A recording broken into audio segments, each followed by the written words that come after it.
Bismillahirrahmanirrahim. Assalamualaikum warahmatullahi wabarakatuh. Alhamdulillahi ala ihsani wa syukru lahu ala taufiqih wa amtinani wa asyhadu an la ilaha illallah wahdahu la syarika lahu ta'ziman li sya'nih wa asyhadu anna Muhammadan abduhu wa rasuluhu da'ila ridwani. Allahumma salli alaihi wa ala alihi wa ashabi wa ikhwani. Para pemirsa Roja TV dan Radio Roja dimanapun Anda berada, kita lanjutkan bahasan kita mempelajari ayat-ayat dari surat Saba. Kita sampai pada ayat ke-34. Allah Subhanahu wa taala berfirman, "Wa ma arsalna fi qaryatin min nadhirin illa qala mutrafuha inna bima ursiltum bihi kafirun." Dan kami tidaklah mengutus kepada suatu negeri seorang pemberi peringatan pun, melainkan orang-orang yang hidup mewah di negeri itu berkata, sungguhnya kami mengingkari apa yang kamu diutus untuk menyampaikannya. Saya ulangi, Allah berfirman, "Ma arsalna fi qaryatin min nadhirin illa qala mutrafuha inna bima ursiltum bihi kafirun." Tidaklah kami mengutus kepada suatu negeri pun, mengutus seorang pemberi peringatan, yaitu seorang rasul, kecuali orang-orang kaya yang hidup mewah di negeri tersebut berkata, sungguh kami ini kufur kepada apa yang kalian diutus dengannya. Ayat ini adalah sebagai hiburan bagi Nabi SAW ketika Allah mengisahkan kepada Nabi bahwasanya telah berlalu nabi-nabi sebelum Muhammad SAW yang kaumnya kufur kepada nabi-nabi tersebut. Jadi bukanlah nabi saja yang dikufuri oleh kaumnya penduduk kota Mekah, ya. Bahkan sebelum Nabi Muhammad SAW, nabi-nabi sebelumnya juga demikian. Orang-orang sombong di antara kaumnya angkuh, mencibir, merendahkan, menghinakan para nabi-nabi tersebut. Allah berfirman, "Wa arsalna fi qaryatin min nadhir." Tidaklah kami utus kepada suatu qaryah. Qaryah dalam bahasa Arab artinya negeri balad, ya. Baik negeri kecil maupun negeri besar, ya, disebut dengan qaryah. Makanya kota Mekah disebut Ummul Qura, ya, padahal dia kota besar ketika itu. Berbeda dengan istilah zaman sekarang. Zaman sekarang orang mengatakan kalau balad itu kota besar, kalau qaryah semacam kampung. Itu istilah muncul zaman sekarang. Kalau kita selama di Madinah, kalau dibilang qaryah, biasanya orang pahamnya kampung. Tapi kalau balad, seakan-akan suatu kota yang besar. Ya. Sebenarnya dalam bahasa Arab, qaryah mencakup kecil maupun besar, ya. Makanya kota Mekah Allah sebutkan dengan qaryah, ya. Kata Allah Subhanahu wa taala, "Wa ka'ayyim min qaryatin hiya ashaddu quwwatan min qaryatika allati akhrajatka ahlaknahum fala nasira lahum." Kata Allah Subhanahu wa taala, betapa banyak negeri lebih kuat daripada negeri yang mengusirmu, maksudnya lebih besar daripada kota, lebih kuat, lebih besar daripada kota Mekah, ya. Di sini Allah menamakan kota Mekah dengan qaryah padahal dia adalah kota yang besar. Kemudian di sini Allah mengatakan illa qala mutrafuha, kecuali berkata mutrafuha. Mutrafuha dari atrafa yutrifu, dan mutraf adalah mabni lil majhul, ya. Maksudnya yang dikayakan. Siapa yang mengkayakan mereka? Itu Allah Subhanahu wa taala. Allah yang telah membuat mereka menjadi kaya. Sebagaimana dalam ayat yang lain kata Allah Subhanahu wa taala, "Wa qala al-mala'u min qaumihi alladziina kafaru wa kadzdzabu bi ayati rabbihim wa atrafnahum fil hayatid dunya." Sebenarnya dalam surat Al-Mu'minun kata Allah, "Wa atrafnahum fil hayatid dunya ma hadza illa basyarun mislukum." Berkata orang-orang yang mendustakan ayat-ayat Allah, kemudian yang kami atrafnahum, yang kami menjadikan mereka kaya. Jadi yang membuat mereka kaya adalah Allah Subhanahu wa taala. Tetapi ternyata kekayaan tersebut membuat mereka jadi sombong dan angkuh, sampai mereka mengejek para rasul. Mereka berkata apa? "Inna bima ursiltum bihi kafirun." Sungguhnya kami ini kepada apa yang kalian utus, yang kalian bawa, kami kafir kepada apa yang kalian bawa. Seakan-akan kami tidak kafir kepada yang lainnya, ya. Jadi di sini mereka mengedepankan objek. Sebagaimana kita tahu dalam susunan bahasa Arab, jika objek didahulukan maka memberikan faedah pembatasan. Itu menunjukkan bagaimana mereka mengejek kepada nabi-nabi yang diutus kepada mereka dengan berkata, "Inna bima ursiltum bihi kafirun." Kami ini kepada yang kalian bawa, yaitu Al-Qur'an atau kitab-kitab yang lainnya sungguhnya kami kafir. Ya. Seakan-akan kami tidak kafir kepada yang lainnya, kami hanya kafir kepada apa yang kalian bawa. Ini bentuk ngeyel yang luar biasa kepada para para nabi. Dan ini menunjukkan bahwasanya kekayaan mempengaruhi keangkuhan seseorang. Makanya dalam Al-Quran sering Allah sebutkan bagaimana orang-orang yang menentang para anbiya, para rasul rata-rata orang kaya. Qala al-mala'u sering Allah sebutkan, berkata orang-orang pembesar. Dan mereka memang di dunia hidup mewah, Allah kasih kekayaan. Seperti firman Allah dalam surat Al-Waqiah, kata Allah Subhanahu wa taala, "Wa ashabus shimali ma ashabus shimal fi samumi wa hamim wa dhillim min yahmum la baridi wa la karim innahum kanu qabla dzalika mutrafin." Ketika Allah berbicara tentang penghuni neraka, kata Allah, "Innahum kanu qabla dzalika mutrafin." Mereka dahulu di dunia hidupnya bermewah-mewahan. Sehingga mereka sombong, angkuh, tidak mau tunduk kepada ayat-ayat Allah Subhanahu wa taala. Demikian juga dalam ayat yang lain kata Allah Subhanahu wa taala, "Wa amma man utiya kitabahu wara'a dhahrihi fasawfa yad'u thubura wa yasla sa'ira innahu kana fi ahlihi masrura innahu dhanna an la yahur." Adapun orang diberikan catatan menerima catatan amalnya dengan tangan kirinya, fasawfa yad'u thubura, maka dia akan berteriak, celaka aku, wa yasla sa'ira, dan dia akan masuk dalam neraka jahanam. Innahu kana fi ahlihi masrura. Dia dulu di dunia senang-senang aja di keluarganya. Senang-senang aja, bersenang-senang. Innahu dhanna alla yahur, dia menyangka dia tidak akan dikembalikan. Jadi demikianlah banyak orang-orang diberi kekayaan lupa diri ya. Sehingga tidak takut kepada Allah, mengejek para rasul, dan ini yang terjadi kepada nabi-nabi sebelumnya, dan ini juga terjadi pada Nabi Muhammad sallallahu alaihi wasallam yang menentang dakwah Nabi. Rata-rata pembesar-pembesar Quraisy, anak muda, mereka pada beriman kepada Nabi sallallahu alaihi wasallam. Pembesar-pembesar Quraisy, Abu Jahal, Abu Lahab, Utbah bin Rabi'ah, Walid bin Al-Mughirah, Umayyah bin Khalaf, Ubay bin Khalaf, Nadhr bin Harith, dan tokoh-tokoh yang mereka adalah orang-orang terpandang, orang kaya, mereka menghina Nabi sallallahu alaihi wasallam. Jadi ayat ini di antara fungsinya adalah untuk memberi tasliyah, pelipur lara kepada Nabi sallallahu alaihi wasallam bahwasanya bukan engkau saja wahai Muhammad sallallahu alaihi wasallam yang digitukan oleh kaummu, sungguhnya nabi-nabi sebelum engkau juga disikapi dengan penuh kesombongan oleh pembesar-pembesar kaumnya. Baik, ayat berikutnya ayat 35. Wa qalu nahnu aktsaru amwalan wa auladan wa ma nahnu bimu'adzabin. Dan mereka orang-orang mutrafun tadi, orang-orang yang kaya, mereka berkata nahnu aktsaru amwalan wa auladan. Mereka mengatakan kami lebih banyak harta dan lebih banyak anak-anak kami. Dari siapa? Yaitu dari para pengikut Nabi Muhammad sallallahu alaihi wasallam yang miskin, yang pengikutnya enggak banyak. Wa ma nahnu bimu'adzabin, dan kami tidak akan diazab.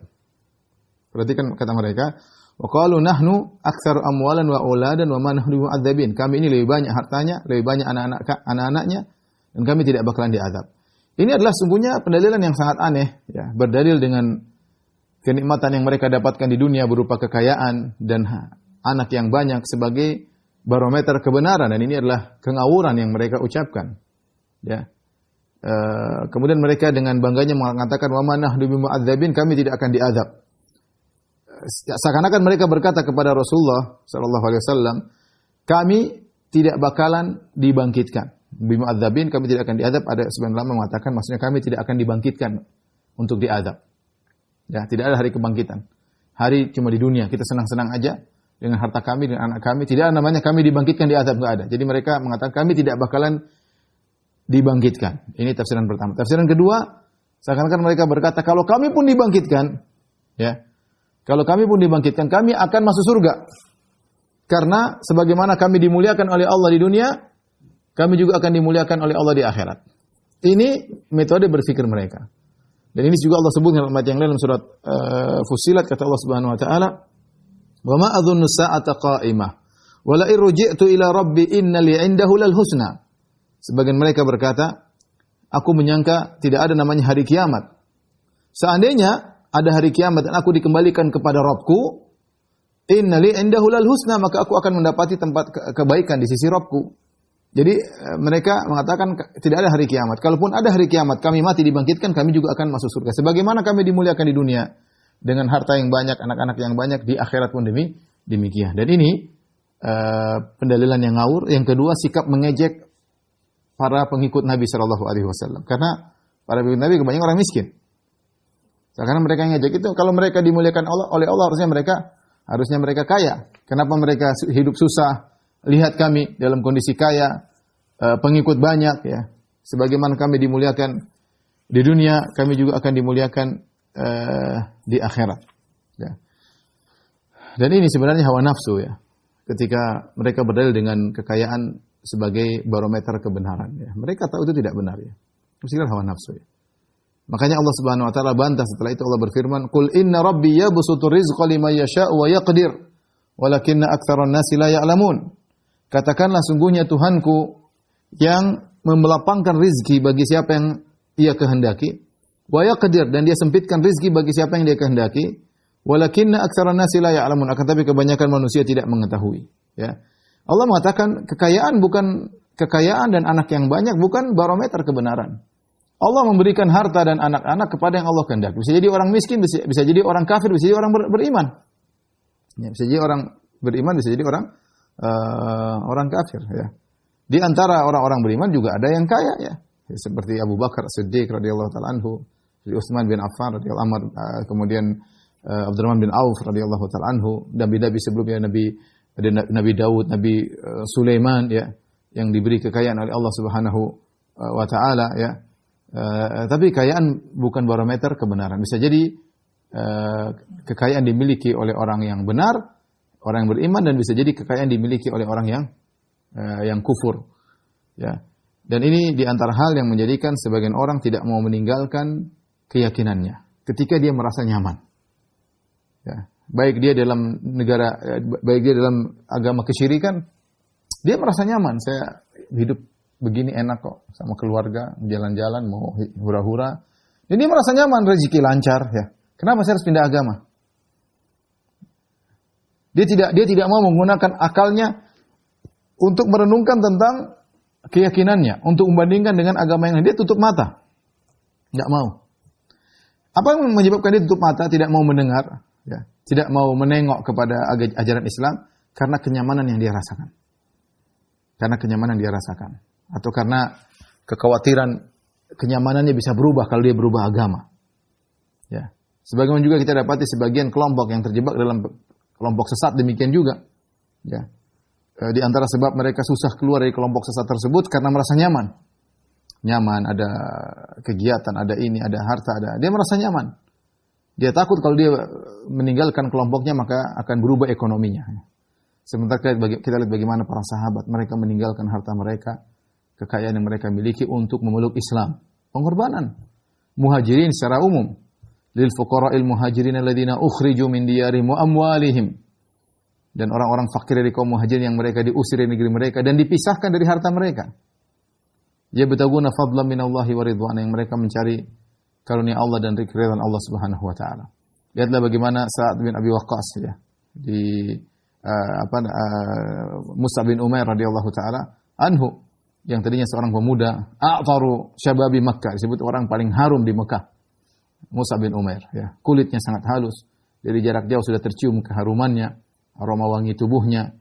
Ketika dia masuk Islam, maka semua pemberian ayah ibunya diputuskan. Jadilah dia bajunya sampai yang tadinya baju paling mahal didatangkan impor dari luar negeri, sendalnya diimpor dari luar negeri, ya. Kemudian akhirnya berubah jadi baju yang ditambal-tambal. Kemudian kulitnya bersisik, yang tadinya sangat halus bersisik. Justru mereka meninggalkan dunia, ya. Mereka tahu ada risikonya ketika mengikuti jalan kebenaran. Jadi ini diantara syubhat yang membuat mereka, kalau kita bukan katakan syubhat, kita katakan syahwat. Ya, syahwat, kenyamanan yang mereka rasakan tidak mau membuat mereka untuk beriman kepada Rasulullah SAW. Oleh karena para ulama menyebutkan kenapa orang-orang Mekah tidak mau beriman kepada Nabi SAW. Karena mereka melihat kota Mekah adalah pusat ibu kota dari kota-kota yang lainnya. Di situ ada pusat perekonomian, perdagangan lancar di kota Mekah, dan di situ juga ada tempat wisata religi. Ada Ka'bah dan juga ada 360 berhala di sekitar Ka'bah. Sehingga kabilah-kabilah yang datang dari berbagai macam penjuru jazirah Arab, mereka punya berhala-berhala yang mereka gandrungi masing-masing. Ini suka berhala ini, suka berhala anu, dan semua disediakan di kota Mekah. Disediakan di kota Mekah. Sehingga mereka berpikir seandainya mereka mengikuti ajaran Muhammad, ini bisa berubah total nih. Ya. Orang-orang yang tadinya mungkin suka dengan berhala tertentu akan meninggalkan kota Mekah, ya. Jadi ada pertimbangan ekonomi yang membuat mereka tidak mau beriman kepada Muhammad sallallahu alaihi wasallam, ya. Pertimbangan ekonomi. Tidak mau berubah karena merasa kenyamanan yang mereka sudah dapatkan. Maka Allah bantah bahwasanya apa yang mereka katakan bahwasanya kekayaan anak yang banyak merupakan barometer kebenaran, itulah kesalahan. Apalagi mengatakan kalau kami di dunia banyak harta, banyak anak, maka di akhirat pun demikian, kami pun akan masuk surga. Ini tentunya suatu pola pikir yang sangat keliru. Kata Allah, walakinna aktsarun nasi la ya'lamun. Akan tapi kebanyakan orang tidak mengetahui. Benar. Banyak orang seperti itu merasa kalau dia mendapatkan harta berarti dia dimuliakan. Ammal insanu idza mabtalahu rabbuhu fa akramahu wa na'amahu fayaqulu rabbi akraman wa amma idza mabtalahu faqadara alaihi rizqahu fayaqulu rabbi ahanan. Kalla. Ya, adapun manusia jika dia diberi kekayaan, diberi harta oleh Allah Subhanahu wa taala, maka dia berkata rabbi akraman, Rabbku telah memuliakan aku. Barometernya harta. Wa amma idza mabtalahu, tapi kalau Allah uji dia, faqadara alaihi rizqahu, Allah sempitkan rezekinya, fa yaqulu rabbi ahanan. Kata dia, Rabbku telah menghinakan aku. Kalla, kata Allah sekali-sekali tidak demikian. Bukan itu barometer. Pemuliaan dan penghinaan bukan dari harta. Ya. Karenanya ini banyak orang tidak mengetahui hal ini, dan ini sifat manusia. Mereka mengukur pemuliaan Allah terhadap dirinya dengan harta. Kalau dia harta banyak berarti Allah muliakan dia, harta sedikit berarti Allah menghinakan dia. Allah menghinakan dia. Ini adalah tidak benar. Kita sudah sampaikan bahwasanya orang-orang saleh ada yang hidupnya susah, ada yang hidupnya berada, ya. Tidak.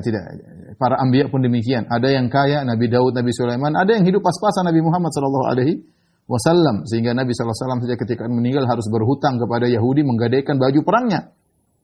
Ini baju yang sangat penting dalam pertempuran. Dia gadaikan untuk membeli gandum untuk beri makan kepada istri-istrinya Rasulullah sallallahu alaihi wasallam, ya. Demikian juga para sahabat, ada yang kaya, ada yang miskin, ada Abu Bakar yang kaya, ada Utsman, ada Abdurrahman bin Auf yang kaya, ada yang miskin. Ada Bilal, ada Abu Dzar Al-Ghifari yang miskin, ya. Ammar bin Yasir yang miskin. Ya. Para ulama demikian juga, ada para ulama yang kaya raya, Ibnu Mubarak kaya raya, ya. Disebut juga Imam Malik juga, ya. Ya. Ada juga ulama-ulama yang miskin. Baik, kemudian Allah bantah. Setelah Allah bantah bantahan pertama Allah terhadap pemikiran mereka bahwasanya harta merupakan barometer kebenaran. Allah mengatakan Allah memberi rezeki kepada yang Allah kehendaki. Setelah itu Allah bantah berikutnya, kata Allah, "Wa ma amwalukum wala auladukum billati tuqarribukum indana zulfa illa man amana wa amila salihan fa ulaika lahum jazaa'udz dhi'fi bima 'amilu wa hum fil ghurufati aminun." Kata Allah, bukanlah harta kalian dan juga bukan anak-anak kalian. Ini bantahan kedua. Jadi yang pertama tadi Allah sudah sebutkan, rezeki Allah beri kepada siapa saja yang Allah kehendaki. Yang kedua Allah tekankan, harta kalian dan anak kalian tidak bisa mendekatkan kalian kepada kami, indana zulfa. Ya. Wa ma amwalukum wala auladukum billati tuqarribukum indana zulfa. Ya. Perhatikan sini.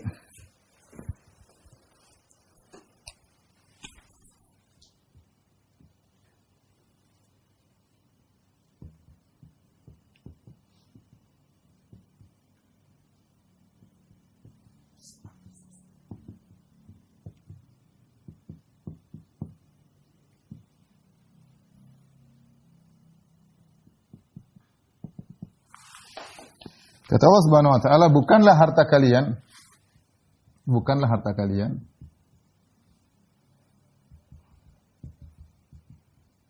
bukan pula anak-anak kalian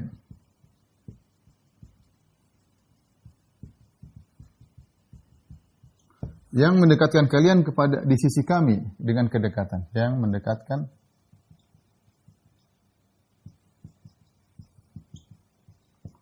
kalian di sisi kami dengan kedekatan. Illa man amana wa amila salih, kecuali yang beriman dan beramal saleh. Di sini Allah tekankan bahwasanya Allah bantah pernyataan mereka. Mereka menahnu aktsaru amwalan wa auladan, kami paling banyak harta. Kalian, kata Allah, enggak, harta kalian enggak bisa dekatkan kalian kepada Allah. dan anak kami banyak, anak-anak kalian juga tidak bisa memberikan kalian kepada Allah Subhanahu wa taala. Billati tuqarribukum indana zulfa. Perhatikan sini zulfa di sini ada dua. Ada yang mengatakan zulfa adalah tempat kedekatan, yaitu tempat yang dekat dengan Allah.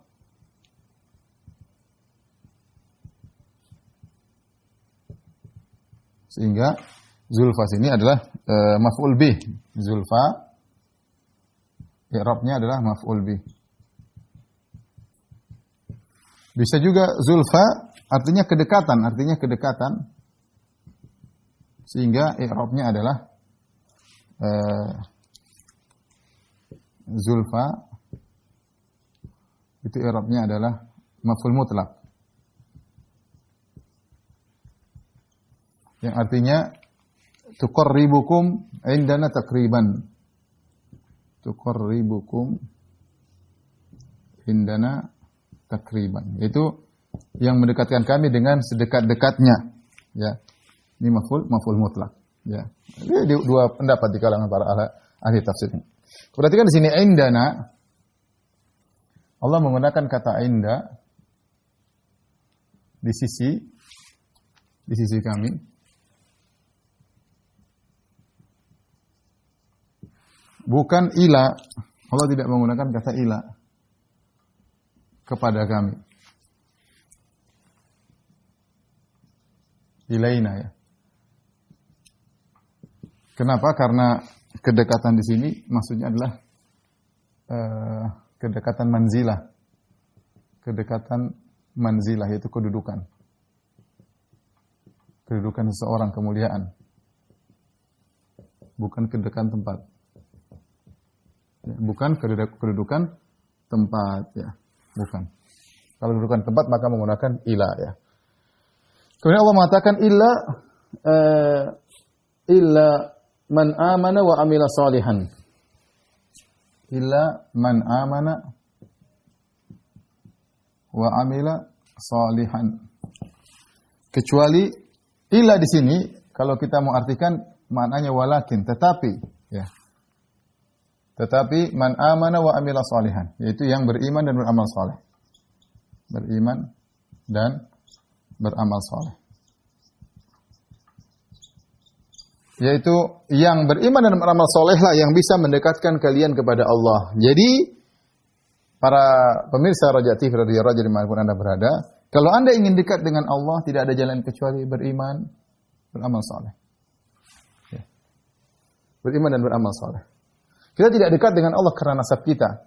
Kita tidak dekat dengan Allah karena banyaknya harta, banyaknya anak, tapi dengan iman dan amal saleh. Siapa yang semakin beriman, beramal saleh, maka dia semakin dekat dengan Allah Subhanahu wa taala. Inna akramakum indallahi atqakum. Yang paling mulia di sisi Allah, yang paling bertakwa di antara kalian. Makanya kalau ada ajaran apapun yang menggambarkan seorang bisa dekat dengan Tuhan selain dengan iman dan amal saleh, itu ajaran sesat. Ya, itu ajaran sesat. Karena yang bisa mendekatkan seorang kepada Allah cuma iman dan amal soleh. Iman dan amal soleh bisa dengan banyak hal, bisa dengan harta disedekahkan. Makanya di sini Allah tidak mengatakan harta kalian, anak kalian tidak bisa mendekatkan kepada Allah. Kemudian titik, tidak. Karena di sana ada harta dan anak-anak yang bisa mendekatkan kita kepada Allah jika itu dirubah menjadi amal soleh. Sebagaimana harta dan orang anak-anak kaum muslimin. Yeah. Itu di antara sarana amal soleh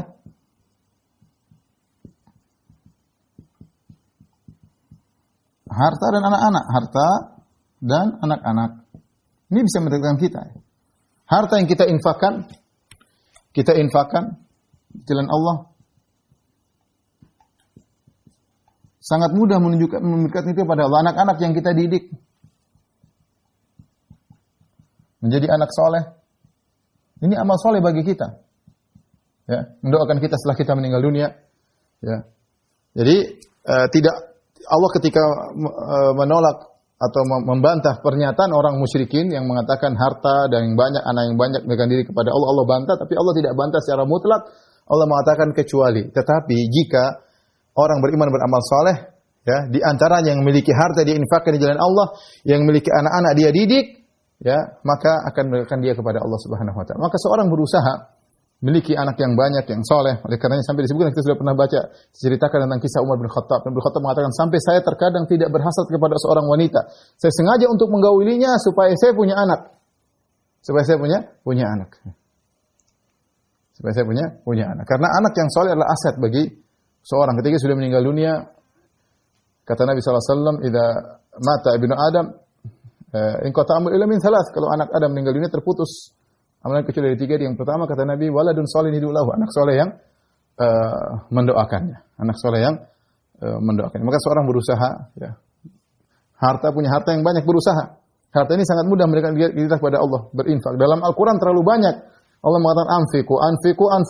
Dalam hadis terlalu banyak. Bersedekah, berinfak. Kasih anak yatim. Dalam Al-Quran kasih anak yatim, bantu anak yatim, bantu karib kerabat, bantu ibnu sabil, ya, banyak. Kasih makan orang miskin. Kalau enggak punya duit gimana? Suruh bayar zakat. Kalau enggak punya duit gimana bayar zakat? Terima zakat terus.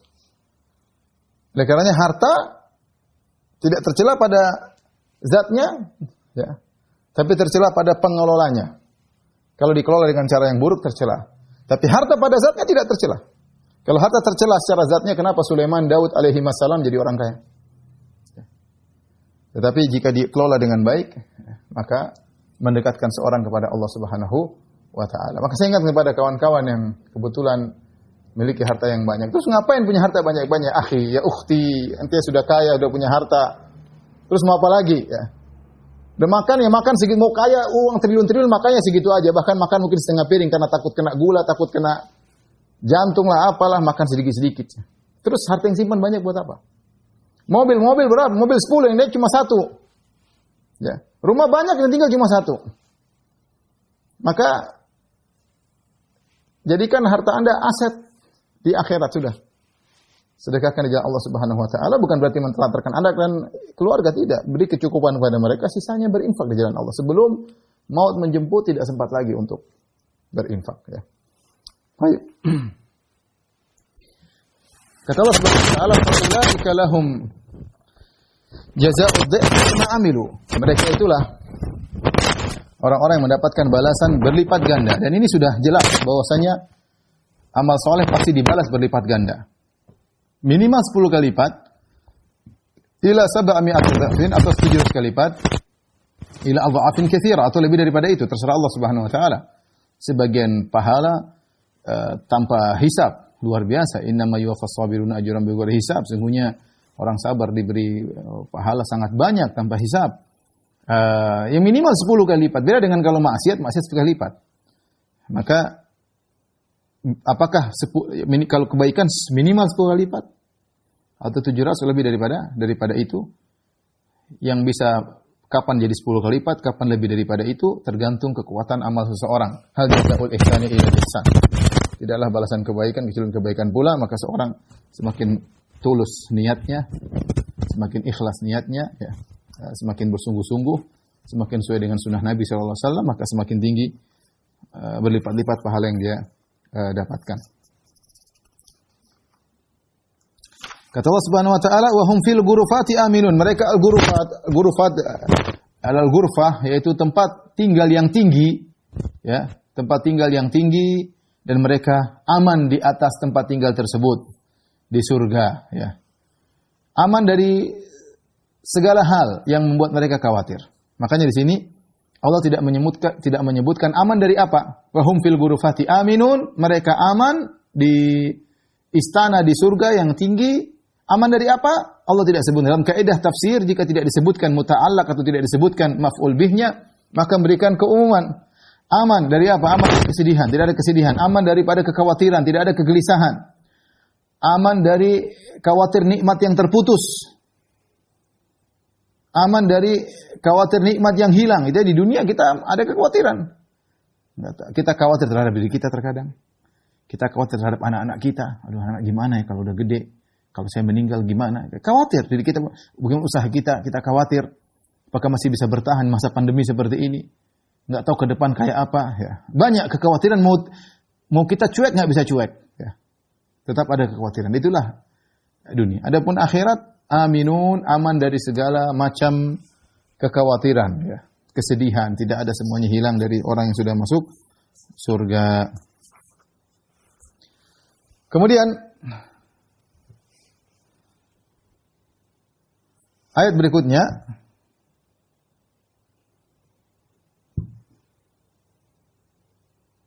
kata Allah Subhanahu wa taala, "Walladzina yas'auna fi ayatina mu'ajizina ulaika fil 'adzabi muhdharun." Dan orang-orang yang berusaha menentang ayat-ayat kami, mu'ajizina, dengan anggapan untuk dapat melemahkan kami. Ulaika fil 'adzabi muhdharun. Mereka itu akan dihadirkan dalam azab. Ini metode Al-Quran. Al-Quran menyebutkan targhib wa tarhib. Tadi sebelumnya targhib, bahwasanya orang-orang yang illa man amana wa amila salihan. Maka faulaika lam jazaa'u dhi'fi wa hum fil ghurufati aminun. Allah sebutkan bagaimana mereka orang-orang beriman beramal saleh akan mendapatkan surga dan aman tentram dalam surga. Sebaliknya, Allah tarhib, beri peringatan kepada orang-orang yang berusaha untuk menentang ayat-ayat kami. Yas'a, ya secara bahasa adalah bersungguh-sungguh, ya. Kalau orang bilang sa'a berarti dia bersungguh-sungguh, ya. Dan biasanya dalam ayat sering disebutkan pada perkara-perkara yang buruk. Ya, summa adbara yas'a, seperti Allah sebutkan Fir'aun, summa adbara yas'a, kemudian dia berpaling dan berusaha. Ya, berusaha untuk keburukan, ya. Terkadang dalam hal yang baik pula, ya. Tetapi sa'a intinya ijtihad, bersungguh-sungguh. Allah sebutkan ada orang-orang yang bersungguh-sungguh untuk membantah ayat-ayat kami, ada. Di antaranya orang musyrikin Arab. Mereka ingin bantah ayat-ayat kami, baik secara ayat-ayat syar'i, mereka mempermasalahkan ayat-ayat Allah Subhanahu wa taala. Terkadang mereka bertanya-tanya untuk membatalkan Al-Quran. Dan terkadang mereka ingin menantang, ya, wahai Muhammad, bikin seperti ini, bikin seperti itu. Kalau kau ingin kami beriman, maka lakukanlah ini. Seperti Allah sebutkan dalam surat Al-Isra. Kata Allah, wa qalu lan nu'mina laka hatta tafjura minal ardi yanbu'a. Aw takuna laka jannatun min nakhilin wa 'inabin fatufajjira al-anharu khilalaha tafjira. Aw tusqita as-samaa'a 'alaina. Aw tusqita as-samaa'a kama za'amta 'alaina kisafan. أو تأتي بالله والملائكة قبيلا أو يكون لك بيت من زخرف أو ترقى في السماء ولن نؤمن لرقيك حتى تنزل علينا كتابا نقرأه قل سبحان ربي هل كنت إلى بشر رسولا. Mereka berkata, wahai Muhammad, kalau kau ingin kami beriman, ya, keluarkanlah dari bumi kota Mekah ini mata air yang banyak. Jadi sekarang mereka berkata, Muhammad, kau ingin kami beriman, jadikan Mekah yang tandus ini jadi puncak Bogor, gimana caranya? Subur, keluar mata air di sana sini. Kalau kau bisa rubah Mekah ini menjadi seperti puncak Bogor, kami beriman. Ini yas'auna fi ayatina mu'ajizin. Itu berusaha untuk menggagalkan tanda-tanda kebesaran kami dengan menentang. Ya. Au takuna laka jannatun min nakhil, atau kau punya kebun yang terdiri korma, kemudian anggur, kemudian sungai-sungai mengalir di sisinya, di sela-sela kebun-kebun tersebut, ya. Dan ini adalah permintaan-permintaan dalam rangka untuk membatalkan dakwah Nabi sallallahu alaihi wasallam. Jadi intinya ada orang-orang sejak zaman dahulu, sejak zaman Nabi sallallahu alaihi wasallam, ya, berusaha, ya, membatalkan ayat-ayat Allah Subhanahu wa taala, dan juga sampai sekarang mereka berusaha membuat syubhat, ya, bikin syubhat, mengkritik Al-Qur'an, ya. Kemudian menimbulkan keraguan bagi kaum muslimin, ya, dan kerjaan mereka berusaha, mereka berinfak di jalan syaitan, mereka berusaha, ya, mereka bikin tim untuk merusak Islam. Jangan disangka tidak ada gerakan. Walladzina yas'aun, orang yang berusaha untuk menentang ayat-ayat kami. Oleh karena seorang waspada. Oleh karena Syekh Utsaimin rahimahullah mengatakan semisal ayat ini, kita punya kaidah al-amru bi syai' an-nahyu an diddihi.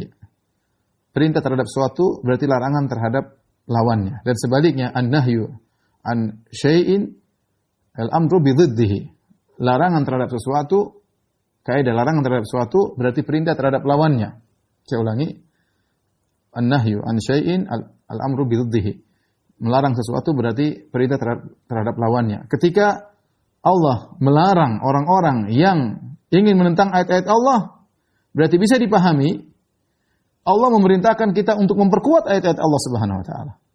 Berarti barang siapa yang berjuang untuk membela agama Allah, menjelaskan ayat Allah, membantah syubhat-syubhat, ya, maka mereka akan mendapatkan ganjaran yang besar. Sebagaimana sebaliknya jika ada orang-orang yang berusaha untuk mengkritik ayat-ayat Allah, menimbulkan keraguan, ya, bagi umat Islam terhadap agamanya, mereka buat keraguan, maka mereka terancam dengan neraka jahanam, ya. Ulaika fil adabi, mereka berada dalam azab. Maka sebaliknya orang-orang yang berusaha memperjuangkan ayat Allah Subhanahu wa taala, maka mereka akan mendapatkan balasan ganjaran pahala yang besar.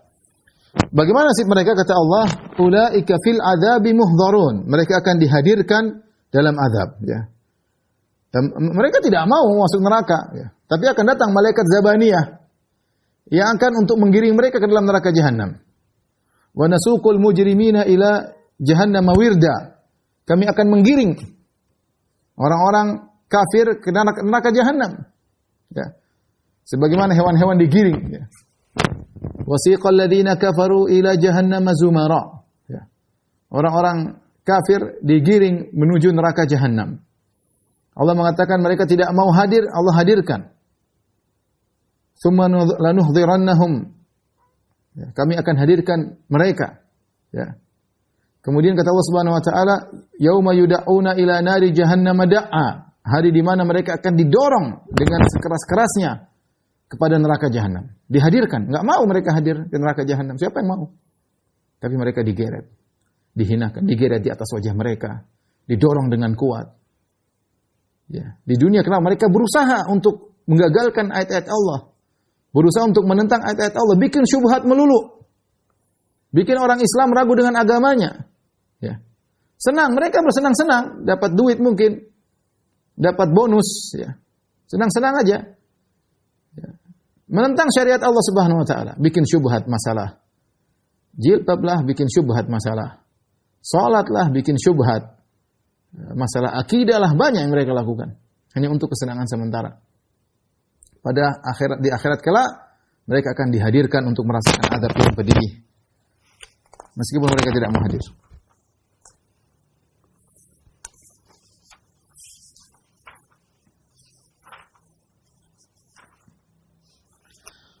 Baik, ikhwan dan akhwat yang dirahmati Subhanahu wa taala.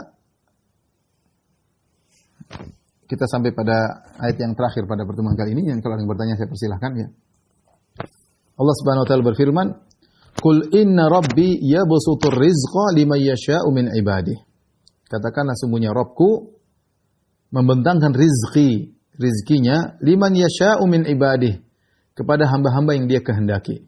Wa yaqdiru lah, dan Allah menyempitkan harta baginya. Wa ma anfaqtum min syai'in fahuwa yukhlifuh.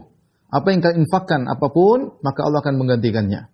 Wa huwa khairur raziqin, dan sebaik-baik pemberi rezeki. Ini ayat penting. Allah menekankan bahwasanya Allah bisa beri rezeki kepada siapa yang Allah kehendaki. Di sini Allah mengatakan, "Qul inna," katakanlah, "inna rabbi yabsutur rizqa liman yasha'u min ibadi." Allah membentangkan rezeki kepada siapa yang Allah kehendaki, sesuai dengan hikmah yang Allah kehendaki. Wa yaqdiru lah, dan Allah menyempitkan rezeki baginya. Perhatikan sini.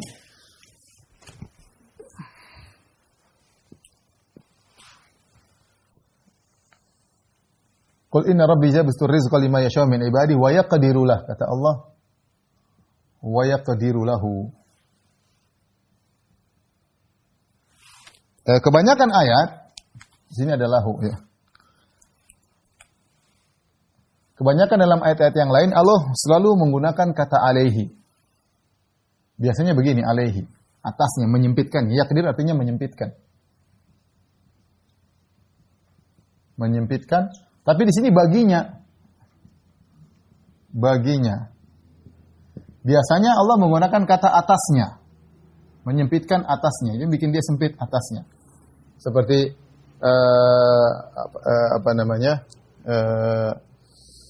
tadi sebelumnya, wa amma idza mabtalahu faqadara alaihi rizqahu faqadara alaihi. Ya, Allah menggunakan kata alaihi. Kami sempitkan harta atasnya, biasanya atasnya. Ya. Liyunfik dzu sa'atin min sa'ati wa man qudira alaihi rizquhu berinfaklah sesuai dengan kelapangan seseorang. Wa man qudira alaihi rizquhu, barang siapa yang disempitkan rezekinya, Allah menggunakan alaihi. Tapi dalam ayat ini Allah menggunakan wa yaqdirulah, baginya. Sehingga sebagian ulama seperti Thahir bin Asyur rahimahullah taala dalam kitabnya Tahrib wa Tanwir mengatakan ada beberapa faedah kenapa Allah menggunakan kata baginya. Faedah, ada maslahat di baginya di balik sempitnya rezekinya. Sempitnya rezekinya.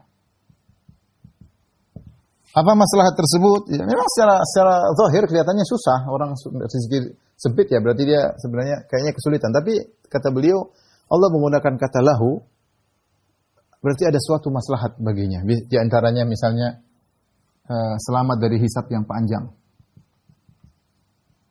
Ya.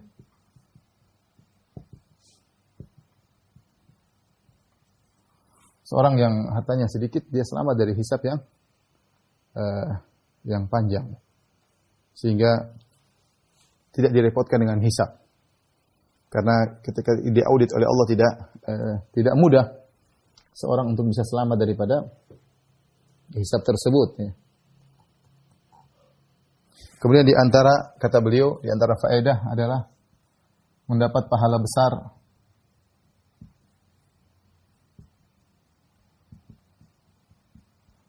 dari sikap ridha kalau dia sabar ya kepada pembagian Allah. Dia tahu Allah yang bagi dan dia ridha ya. Dan dia ridha, maka dia akan mendapatkan pahala ya. Misalnya kita lagi dijauhkan ya dari sebab-sebab yang merupakan maksiat. Karena kita tahu harta bisa bikin apa? Bisa bikin orang sombong. Harta bisa bikin sombong. Ya. Kata Allah Subhanahu wa taala, innal insana la yatgha ar-ra'ahu istaghna. Manusia itu akan bersikap melampaui batas, tatkala dia merasa dirinya sudah cukup. Berapa banyak tadi? Qala mutrafuha tadi. Illa qala mutrafuha, orang-orang yang kaya, hidup mewah, sombong menentang Nabi SAW. Bisa jadi sombong, bisa jadi berhura-hura, ya. Menghabiskan harta yang tidak benar. Ya. Orang punya harta, potensi untuk bermaksiat tinggi. Potensi untuk bermaksiat apa? Bermaksiat tinggi. Oleh karenanya, ini diantara mungkin bisa diambil faedah. Bahkan sebagian ulama mengatakan, jika seorang mau jujur, ya, orang yang hartanya sedikit, ya, terkadang lebih sedikit urusannya, ya, otaknya maksudnya lebih tenang. Kalau dia punya harta banyak, punya perusahaan, pikirin banyak perusahaan, bagaimana persaingan dalam perusahaan, bagaimana naik turunnya saham. Banyak hal dia pikirkan, ya. Bagaimana persaingan bisnisnya, banyak, harus rapat melulu. Orang nggak punya harta mungkin dia hidup jualan sedikit juga apa, kemudian ngaji, kemudian sudah tidur lebih nyaman. Artinya kalau kita berpikir positif, ada saja di balik apa yang Allah kehendaki, tergantung kita menghadapinya ya. Tentu kalau orang semua disuruh milih, mending dia milih kaya. Tapi saya katakan pilihan bukan di tangan kita. Pilihan di tangan Allah. Allah yang tahu apa yang terbaik bagi kita. Tapi ketika kita diuji dengan kemiskinan, adanya kita renungkan hal-hal ini. Makanya Allah mengatakan, wa yaqdirulah. Allah sempitkan harta untuk dia. Karena di balik itu ada maslahat-maslahat yang Allah lihat. Baik, tolong dihapus.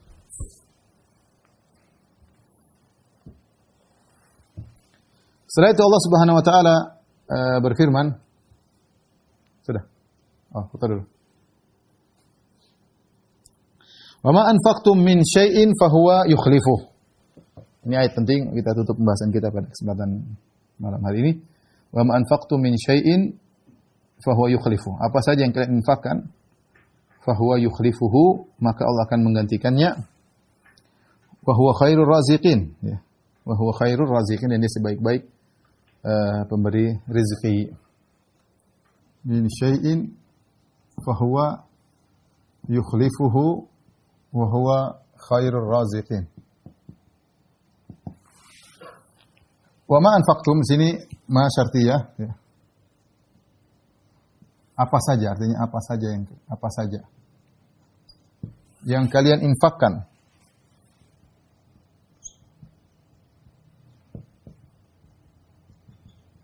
Min syai'in, apapun, ya, penekanan lagi. Wa ma ditafsirkan lagi, apapun. Sedikit atau banyak. Fahuwa yukhlifuh, Allah akan mengganti. Allah akan mengganti. Enggak ada spidol kah? Enggak ada spidol lain. Tuh.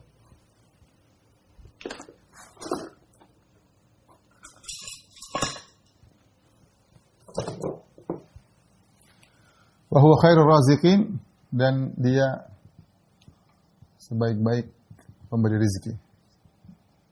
Pemberi rezeki. Tapi perhatikan di sini ada kalimat syartiyah, konteks syarat.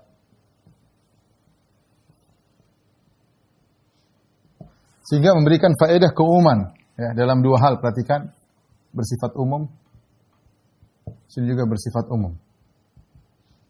Ya, nakirah dalam konteks syarat. Wa ma anfaqtum juga, karena setiap fi'il mengandung masdar, yang masdar tersebut tidak terikat dengan zaman apapun dan dia ditakdirkan dengan isim nakirah, yaitu infak, yaitu ayu infakin, infak apapun. Mencakup umum, mencakup seluruh infak yang diridhai oleh Allah. Ya. Infak wajib, infak mustahab, dan bisa jadi infak mungkin yang mubah, ya, selama itu baik, ya. Apapun yang kita infakkan, yang wajib, beri nafkah kepada anak-anak, kepada istri, kita niatkan karena Allah Subhanahu wa taala. Infak mustahab, beri bantuan kepada orang yang perlu bantuan, kadang mubah kita beri hadiah kepada orang lain, mencakup, ya. Min syai'in umum, di sini umum. Banyak atau sedikit, banyak maupun sedikit. Terus di sisi lain bentuknya materi, ya, duit, ya, atau barang dan lain-lain. Apapun yang kita kasih. Wa ma anfaqtum min syai'in. Jadi jangan kita remehkan apapun, yang penting kita ikhlas pada Allah Subhanahu wa taala. Fa huwa yukhlifuhu, Allah akan mengganti. Ini zahirnya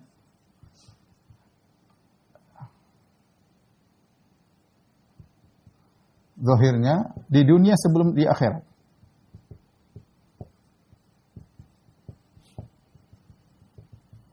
Zahirnya Allah ganti, fahuwa yukhlifuh. Ya, bahkan sebenarnya mengatakan dia datang dalam jumlah ismiyah untuk menekankan. Zahirnya Allah akan ganti di dunia sebelum di akhirat. Kita tentu berniat untuk dapat pahala di akhirat, tapi ini sudah otomatis. Seorang yang berinfak ikhlas karena Allah, Allah akan ganti di dunia sebelum di akhirat. Wa huwa khairur raziqin, perhatikan ini, khair asalnya akhyaru ar-raziqin. Akhyaru ar-raziqin, itu sebaik-baik dari rezeki. Artinya apa? Faedah. Yang pertama, gantinya pasti lebih besar. Sebagian ulama kata kalimat khair, lebih baik, dia sebaik-baik pemberi rezeki, berarti gantinya lebih besar, ya, di dunia apalagi di akhirat. Apalagi di akhirat. Faedah yang kedua, jangan khawatir. Khawatir pasti diganti. Pasti diganti. Makanya Allah dalam ayat lain menyebutkan bahwasanya sedekah disebut dengan qard, ya, qardan hasana. Kenapa disebut qard? Karena kita seakan-akan beri pinjaman kepada Allah. Kalau kita kasih pinjaman kepada orang kaya, kita yakin dia pasti ganti. Dia kaya, triliuner, miliarder, pasti ganti. Apalagi kalau pinjaman tersebut kepada Allah. Allah tidak minjam, tapi Allah memberi ungkapan untuk menjamin bahwasanya pasti diganti. Jadi jangan khawatir, pasti diganti. Dan ingat, digantinya pasti lebih besar. Namun perlu diingat, bisa jadi bisa jadi dalam bentuk harta atau yang lainnya. Yang lainnya maksudnya apa? Bisa jadi kesehatan. Kita nggak sadar itu adalah ganti Allah. Kesehatan bisa jadi umur panjang. Ya. Bisa jadi kebahagiaan. Dan lain-lain. Demikian saja para pemirsa Roja TV dan Roja di mana berada. InsyaAllah kita lanjutkan pekan depan. Karena pada Isya insyaAllah kita akan lanjutkan tafsir surat Al-An'am. Wabillahi taufiq wal hidayah. Assalamualaikum warahmatullahi wabarakatuh.